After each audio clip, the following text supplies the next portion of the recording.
it's the right thing to do in order to get the numbers down. It's frustrating because we were just back into the swing of things. Thousands of businesses in Manitoba are once again forced to prepare for another shutdown as more restrictions are put into place and COVID-19 cases continue to spike.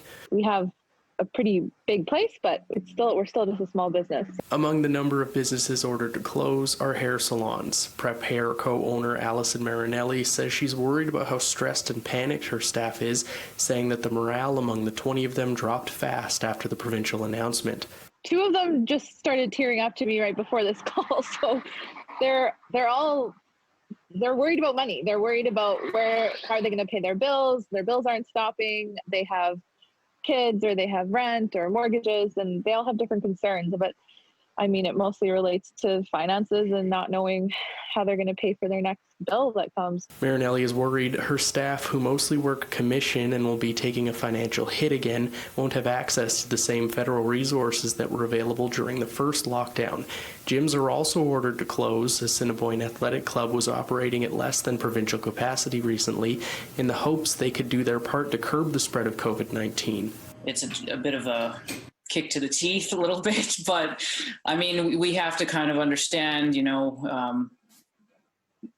we're in a pretty serious predicament in the province here, and in the country, so we have to, comply. Interim manager Kristen Haight spent Tuesday running around grabbing signage and making calls to ensure everyone knows the gym is closed for another month.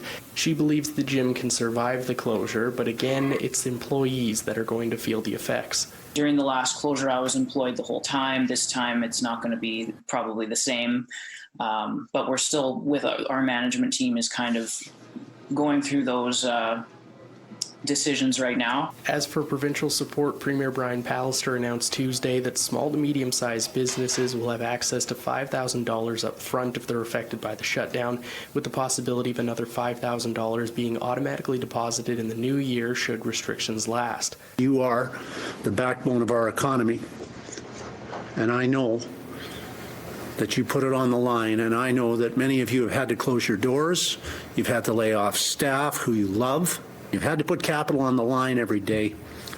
And so to you, on behalf of all Manitobans, I want to say a special thank you. As for Marinelli, she's just trying to keep her head held high. We're never going to fail. We'll just have to redirect and change our business structure and figure out a new way of doing things, I guess. Adapt. In Winnipeg, Mike Albanese, City News.